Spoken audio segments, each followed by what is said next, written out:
अस्सलाम वालेकुम नाज़रीन, मेहरान टीवी में भली कार मां हाँ मुबशर सोलंगी। इन बुलेटिन में मुसा गॾु साथ ॾींदी प्रिया गुल। सब खां पहिरीं हिकु नज़र हेडलाइन ते। वफ़ाक़ी हुकूमत पीटीआई खे टीटीपी जे सियासी विंग करार ॾेई छॾियो। इतलात वारे वज़ीर अता तारड़ चयो आहे त पीटीआई टीटीपी जी सहूलियतकार आहे। तहरीक इंसाफ़ वारनि ते हमला न थींदा। उन्हनि इस्तिस्ना वठी छॾी आहे। टीटीपी खे हमेशह लाइ नीस ताईं नाबूद कंदासीं। इस्लामाबाद में प्रेस कॉन्फ्रेंस कंदे अता तारड़ वधीक चयो आहे त पाकिस्तान हक़ जे मार्के में कामयाबी हासिल कई ऐं पाण खां वॾे दुश्मन खे शिकस्त ॾिनी। मुल्क जो ॾेवालो निकिरण वारो हो। असां मईशत बचाई।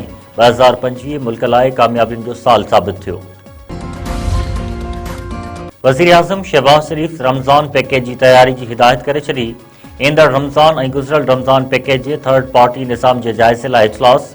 शहबाज शरीफ़ चयो आहे त हुकूमत घटि अघ ते आम वाइपे जी शयुनि जी फ़राहमी जो शफ़ाफ़ निज़ाम तरतीब ॾिनो।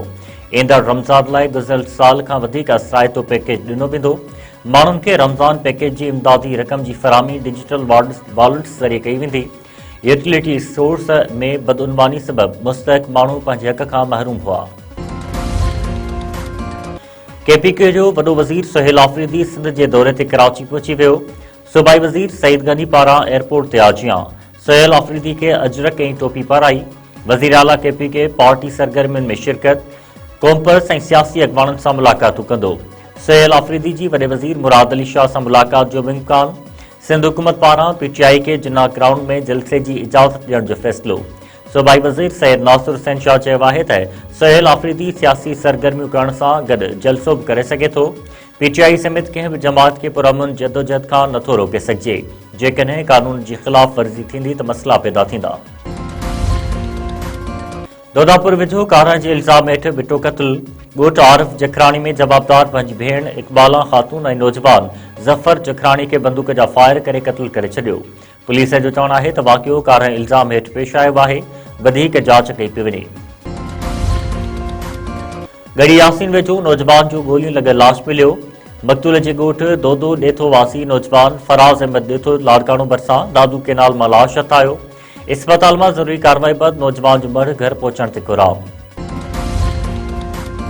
एसएसपी बदीन मक़तूल हारी कैलाश कोहली जे कातिलनि जी गिरफ़्तारी लाइ वारसनि खां 7 ॾींहनि जी मोहलत घुरी वरिती। थरकोल रोड ते 2 ॾींहनि खां लॻल धरणे में एसएसपी बदीन पहुची मक़तूल जे वारसनि सां ॻाल्हियूं कयूं। मक़तूल कैलाश कोहली जे वारसनि ॻाल्हियूं कामयाब थियण बाद धरणो ख़त्म करे छॾियो। एसएसपी बदीन जो चवणु आहे त केस जी हर रुख खां जांच करे रहिया आहियूं। कातिलनि खे गिरफ़्तार करे कानून जे कटहरे में आंदो वेंदो।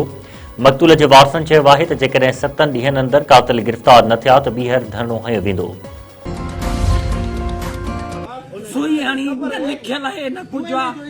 ॿिए डॉक्टर खे चयो अथई हाणे संभाल जा मां वञा थो मुंहिंजे मुंहं ते चयो अथई डॉक्टर खे वठी अचो कसम खणे जे न चयो अथई त मां हलियो थो वञा। तव्हां कसम भराए डॉक्टरनि खां पुछो कंहिं बि डॉक्टर जेकॾहिं हिनखे चयो आहे त बाबा तूं हिनखे सुई हणो तूं हिनखे हीअ शइ हणो या हीअ दवा असां तोखे ॾियूं था बाबा मरीज़ खे हणी आहे सुई हुन हई आहे अञा सुई कढी कान अथई हमरा जो दबू ते ई हलियो चाक चङो भलो हमरा 3 सालनि खां इहे साॻा झटका वरी सही थींदो आहे। गंबट में इलाज दौरान डॉक्टरनि जे मुबैना गफ़लत सबब नौजवान फौत।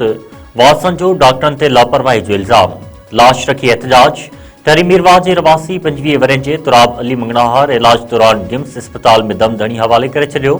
वारसनि डॉक्टरनि ते गफ़लत जो इल्ज़ाम हणंदे चयो आहे त डॉक्टरनि जी लापरवाही सबब ग़लत इलाज थियण करे नौजवान फौत थियो आहे। डॉक्टरनि ख़िलाफ़ कानूनी कार्रवाई करे वधीक इंसानी जानियूं ज़ाया थियण खां बचायूं वञनि।